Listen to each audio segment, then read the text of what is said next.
So, looking at the story of Moses, um, and so these chapters 25 actually through 30 of Exodus, and so the lesson for this week was to be points of interest, and throughout these chapters, we're presented with much of actually all of the furniture of the tabernacle, right? And so we were told to just go through and give some points of interest. And so one of the things that I wanted to point out is where Yah meets us at, because, I thought this was particularly interesting, where Yah meets us at, because you kind of want to be where he meets you. Amen. And so if you don't understand where that is, then you're gonna may have a little trouble getting there. Amen. So Exodus 25-22 was definitely a point of interest for me. It says, and there I will meet with you, and I will commune or speak with you from above the mercy seat. And so this definitely was a point of interest to me, and so it kind of made me scratch my head like the little fella on the screen, and ask, well, why the mercy seat? And so what happened was I looked up the word kapareth, that's translated as mercy seat, found out it doesn't have anything to do with mercy. So things got just that much more interesting, because I'm trying to figure out where am I going to meet Yah, and I'm making plans on meeting them at the mercy seat, and I found out the mercy seat don't mean mercy seat. What in the world? Who would have thought? Go figure, right? Well, the translators translated it as mercy seat. I have no idea why they done that, because the Hebrew word kaporeth, is from the root kafor, which means to cover, or kafar, which means to it's from the root kafar, meaning to cover, and kaporeth means to cover, which is what it was. It was a lid that covered the Ark of the Covenant. Amen. That's what it was. That's what it is. Yeah. Where they get mercy from, I have no idea. I have no idea. Folks don't talk about that. But nevertheless, we're here to look for points of interest and bring out finer points, right? And so I believe this is definitely one. So we're being told that Yah will meet us at the place of covering. He will meet us at the place of kafar. Now it's well known that one of the most exalted of the high days is Yom Kippur, the Day of Atonement, which also has for its root kafar, meaning to cover. To atone means to cover. Amen. So yeah, starting to see, more of a picture here. So he's going to meet us at the place of covering, or it could also refer to the time of covering. And it was the priest's job to cover the people, to keep themselves covered and to keep Israel as a whole covered. And this is what the sacrificial system was centered about. It was centered about covering Yah's people, And so I thought it was pretty interesting, you know, that's where Yah will meet us. So if you want to meet Yah, I would suggest that you be where the covering is, and that you also seek to cover others on his behalf. How can I do that? Well, easy. Say someone trespass against you. Amen. They trespassed against you, and so now, you find out about it. Now you have a choice. Here it is. I come home and I see Sister Vicky. I'm broke in my house, and I'm like, sis, what are you doing? Like, oh, I'm sorry, Pastor Obadiah. I just needed some crackers or what have you. Well, why you ain't just ask? I don't know. Please forgive me. So right now I have an option. I can cover my sister's trespass by something they call forgiveness, or I can call the authorities and prosecute. Here's a place of covering whereby I may be able to meet Yah. Because it truly is a place of covering. I can cover my sister's trespass.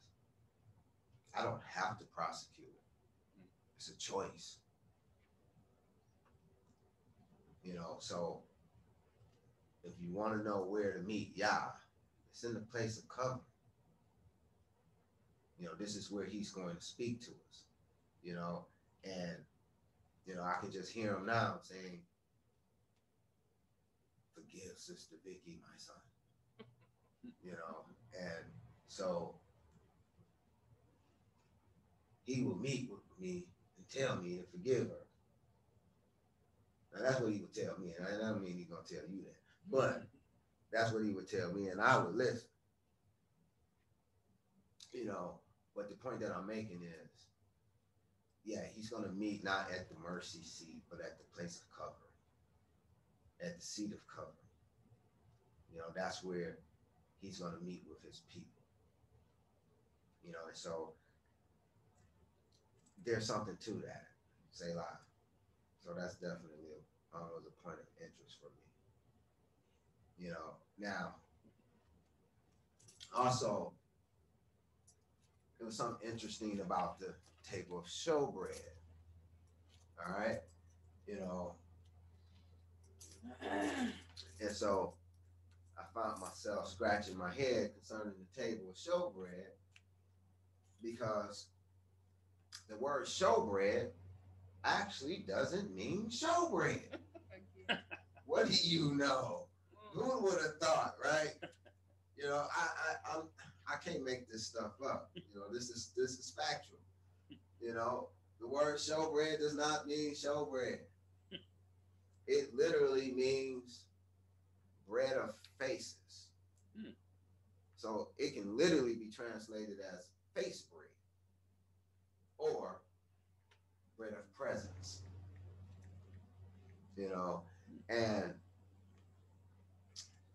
either way, whichever one you look at it, is bread of his presence or face bread, they both kind of steer you right to Yahshua, because he was the bread that had a face that said that he came down from heaven, that he was that holy bread. Amen. Mm-hmm. And it's so that was another point of interest, to me, because, we all recognize the word as a type of bread, and we all recognize that his presence is incorporated into his word. Amen.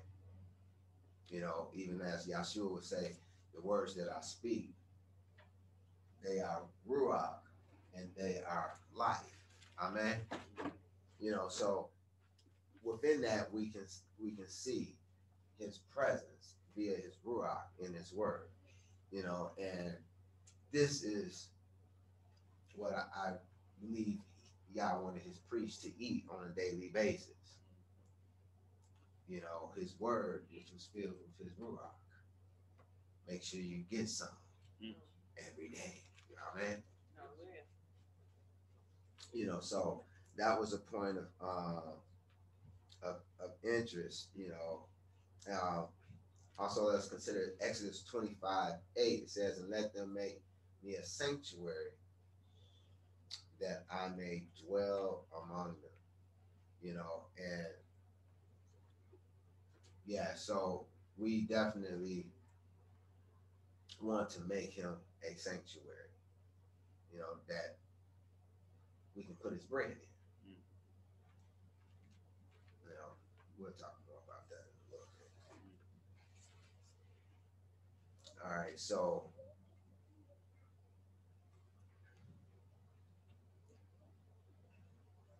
then they were told to make a menorah, 7-branch candlestick, and so when I thought about this, it brought about a point of interest for me, and that was, why a menorah? Okay, so that but I can see why a menorah, but why not windows? You could have cut down half the oil usage if you just had windows, because during the daylight hours, it'd be filled with light because the light will come in through the windows. You could have just added windows and saved a whole lot of oil. Amen. So, that was definitely a point of interest for me. That was definitely a point of interest for me. So I'm like, okay, why? Yeah, why not windows? But I do understand why. But that's beyond the scope of this. But it's still a point, interesting point. And so I wanted to pull that out.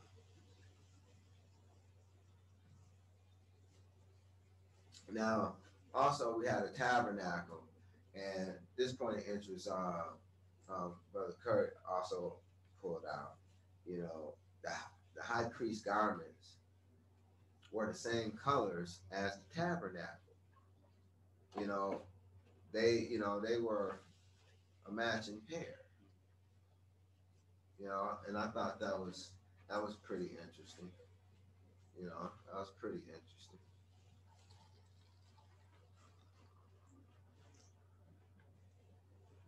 And then I have here Exodus 28:42-43 says, "And you shall make for them linen trousers to cover their nakedness.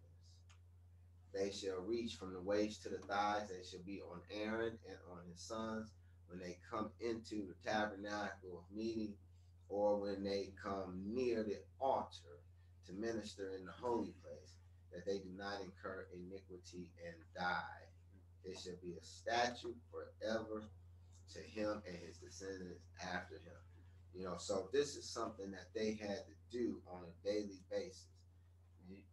And I pray everyone does it on a daily basis. That is cover their nakedness. And so yeah, you do not want to, you definitely want to cover your nakedness. But we see that this was established as a rule for the tabernacle. And then we have 28:35. It says, "And it shall be upon Aaron the minister and his sound shall be heard when he goeth in unto the holy place before Yahuwah, and when he cometh out, that he die not. So it was also established, and I think this was a great point of interest. It was established that, hey, not only do I want you to, cover your nakedness, when you enter, begin to deal with things concerning yeah, but also, you know, you need to have a certain sound precede and I thought that was really interesting that Yah wanted the high priest to have a certain sound precede him, before coming into the holy place, and when he leave out the holy place, you know, what's with that? Why sound? You know, um, I mean, couldn't he just, hey, yeah, it's me, coming in? No, he want he wanted a certain sound with bells and tinkling. You know, yeah, that's definitely a point of interest.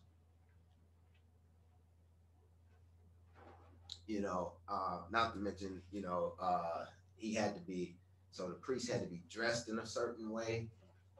He had to make a certain sound when he walked about, in the holy place, and he had to wear a certain crown, you know, that spoke of holiness to Yahuwah, and I thought this was, I always, felt like this was a very interesting point, that he had to wear a crown stating holiness to Yahuwah, and this is a very interesting point because it shows us and teaches us that only those who are holy to Yahuwah can minister before him.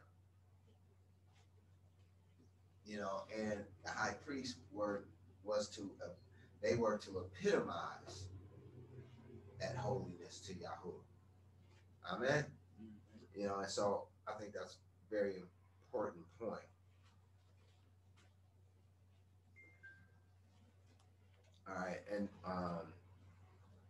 there were some things that we were told that needed to be done, every day, and those things were definitely points of interest to me. You know, uh, such as the priest having to put on his garments to cover his nakedness. He had to, he had all right. Yeah, he had to do that daily, and so that was a point of interest, but the priests also were commanded not to let the fire go out on the altar. Now this actually wasn't in our reading, but it's relevant. So Leviticus 6:12, and the fire on the altar shall be burning in it; it shall not be put out, and the priest shall burn wood on it every morning. So they had this duty of keeping the fire burning, and this fire was initiated, by Yah himself. So, you can see the relevance of keeping it burning, and then they were to use that fire to ignite the other, places where fire would be needed, such as the incense, you know, and so you see that, Yah's fire is being utilized throughout the ministry, and so, and this is done by just keeping everything burning, you know, and so just like the menorah was to be kept burning. I think I'm jumping ahead of myself, but they had to keep the fire burning in the brazen altar. And then not only they had to do that, continually, but also it says in Exodus 29:38, now this is that which you shall offer on the altar, 2 lambs of the first year, day by day, continually. So there was a daily sacrifice that they had to continue to offer as well. And that was a point of interest for me, that, hey, every day they had to offer a morning and an evening sacrifice, you know. And so that was a great point of interest, so this tabernacle was just not sitting there, it has some activity going on. And then another point of interest is found in Exodus 30:17-21. It says, and Yahuwah spake unto Moshe, saying, thou shalt also make a laver of brass, and his foot also of brass, to wash withal, and thou shalt put it between the tabernacle of the congregation and the altar, and thou shalt put water therein. For Aaron and the sons shall wash their hands and their feet thereat. When they go into the tabernacle of the congregation, they should wash with water, that they die not, or when they come near the altar to minister, to burn offering made by fire unto Yahuwah. So they shall wash their hands and their feet, that they die not, and it shall be a statute forever to them, even to him and to his seed throughout the generations. So this was another daily thing that they had to do. They had to constantly wash their hands and their feet, and when we look at and consider the spiritual implications of the hands and the feet, the hands speaking to your works and your feet to your walk, we can see a very relevant picture being presented here that, hey, we always have to be, watching over our walk and our works, making sure they're clean, if we're going to minister before Yah, and this is important, you know. This was an essential part of the priest's duties, and also they were commanded to set the table of showbread always. That's another thing that they were constantly to do. Set the table of showbread, so they had to make this bread fresh. You couldn't just leave the bread on the table, for a week at a time. And so that's a point of interest because, it had to be fresh bread and the priest had to eat the bread.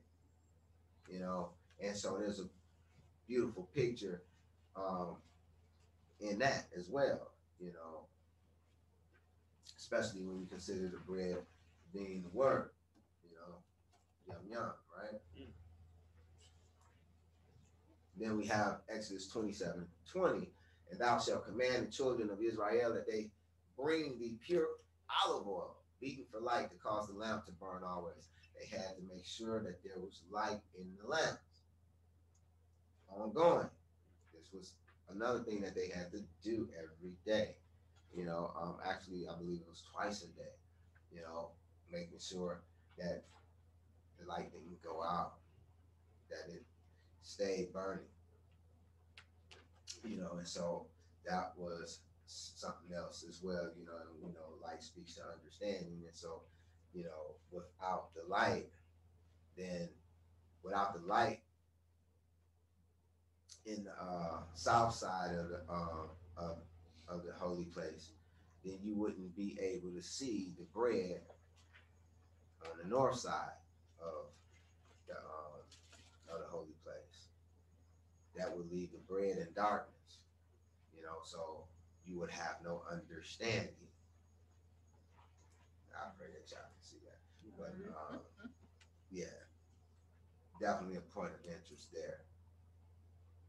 And then we have Exodus 30:7, which was another point of interest, and it says, and Aaron shall burn thereon sweet incense every morning when he dresses the lamps, he shall burn incense on it. So not only does he have to prepare the lamps, then he has to burn incense. And we know this incense is a picture of prayer, and so we see his getting his prayer on a daily basis. So some beautiful stuff here, that's being pointed out. And another point of interest that, really made me, think was, the tabernacle of Moshe as a whole. Why? What was the purpose? What was the purpose of the tabernacle as a whole? What, I mean, you know, why did Yah want him to make that? Why was it necessary? You know, and it's essentially so that Yah can dwell amongst his people. You know, and this is a huge point of interest. This is a huge point of interest, and the reason that it's such a huge point of interest is because Israel is a type of the Son of the Most High, right? And many of us, we want to be children of the Most High, right? Okay, so, you know, one of the main things that we need to do after coming out of Mitzrayim, or coming out of, the ways of the world, if you would, and we're into this wilderness experience, one of the first things we should be trying to do is actually erect a tabernacle for Yah. And and so this is what we're being presented with, and I want you to know that your flesh body is a type of tabernacle. And this is why there's no windows in the holy place, even because the tabernacle is supposed to be within Israel. And so if you're a child of the Most High, the tabernacle is supposed to be in you. And so, if and where it is in you, there are no windows. So you have to make sure you keep the light burning, because the one that's been given authority or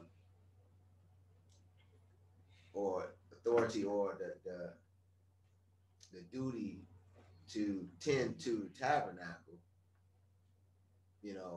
of your flesh body is you. And so that means, you have to do all these things. All these things become your responsibilities. You have to make sure that you're clean, that you cover your nakedness every day. You have to make certain that you sacrifice your flesh on a daily basis, morning and evening. You have to make certain that you wash your hands and your feet on a daily basis. You have to make certain that, you put something on that table of showbread, and that you consume, some of that bread of his presence. You have to make certain that the lamp is still burning, that you're understanding, what's on that table. You have to make certain that you're the one that's offering up prayers, on a daily basis before the Holy of Holies. So, yeah, that's why this stuff is super interesting, because you should be erecting a tabernacle within yourself that Yah can dwell in, because that's the whole purpose of him having Israel erecting the tabernacle. And I want you to consider where the tabernacle was. It was right in the midst of them. If anyone would have came from the north, the south, the east, or the west, they would not have been able to see the tabernacle. No one could see the tabernacle unless they were above them. So if you were on high looking down, that would be the only way you can see. You would have been able to see the tabernacle of Elohim. And likewise, with the tabernacle that's within each and every one of us, only Yah, who is the Most High, can look down and see the tabernacle that's in the midst of us. But the thing is the priest of that tabernacle doing their duty? Are they keeping their hands and feet clean? Are they sacrificing, you know, flesh upon the altar morning and evening? You know, are they putting fresh bread on the table daily? Are they consuming that bread? Are they keeping the lamp, the menorah, are they keeping it burning? Is it providing enough light? Are they burning the incense? Are they praying, interceding, you know, for those of Israel? You see, this stuff become immensely important, you know, when you begin to properly place it in your life. You know, so I just wanted to point that out. You know, Exodus 29-46 says, "And they shall know that I am Yahuwah, their Elohim, that brought them forth out of the land of Mitzrayim, that I may dwell among them." You know, this is the whole purpose of the tabernacle, is so that Yah can have a place in Israel. This is the whole purpose, that he wants us to erect tabernacles within us, so that he might have a place to dwell within us. Amen. You know, and so this is a great point of interest, you know, for me. You know, I'm always looking for more and more clarity as to, you know, how to bring that about. You know, and so this is what the tabernacle is all about. It's all about Yah making a place for Yah to dwell within his people.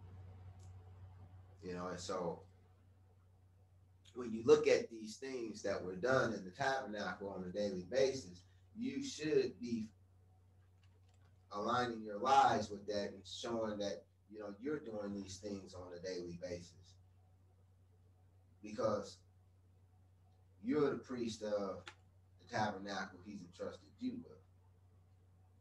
Amen. Hallelujah. You know, so that's all I have for you today. Pray it was a blessing.